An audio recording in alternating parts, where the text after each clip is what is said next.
We have been collaborating with some art students to create artistic sculptures so that we can see which characteristics are more suitable as habitat for rockfish specifically.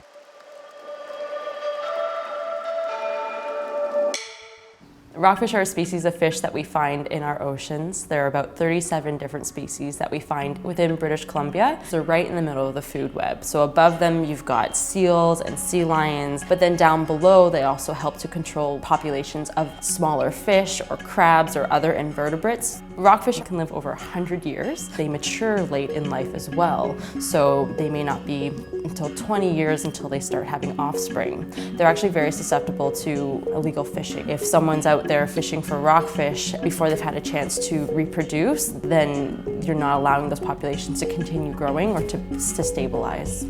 Once they finally settle in an area, they need to have enough cover for them to be protected. So if you don't have that rocky area, if you don't have those crevices, little nooks and crannies for them to hide, it can be very difficult for them to be able to survive. And so by being able to provide that for them just gives them a little bit of extra help in the ocean.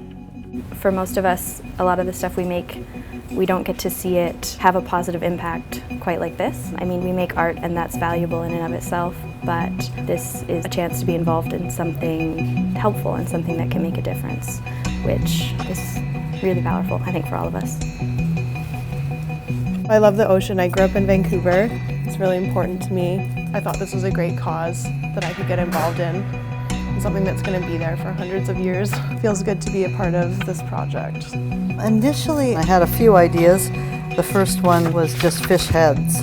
Some of the feedback that I got was that that's a distressed look, and this absolutely is a distressed look. So a lot of other artificial reefs that you might see could have concrete blocks or even car tires. And what makes this project really unique is we engaged the art community and we asked them to create unique sculptures so that not only does it provide good home for species, but we're also comparing within the reef of how animals are coming to each individual sculpture. We're on the barge right now, and one by one we're going to be placing these sculptures into the ocean here. It's really very satisfying and exciting, knowing now that the dive community is involved and they're all excited about seeing the pieces.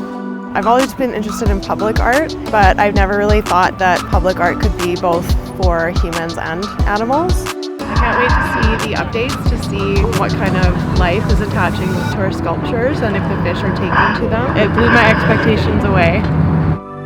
It's so important to be able to combine arts and science. They're completely different, but they don't have to be. Not only does it broaden your perspective on life, but you can come up with some really interesting products.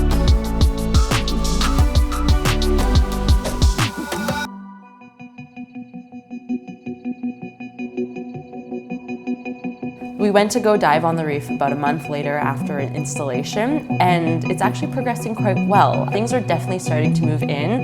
The animals know that there's habitat there, and I'm really excited to see even more months from now how that continues to grow. If you're a scuba diver, you can actually go out and see these sculptures and help us to monitor them, which is super neat and interesting because it really involves everybody.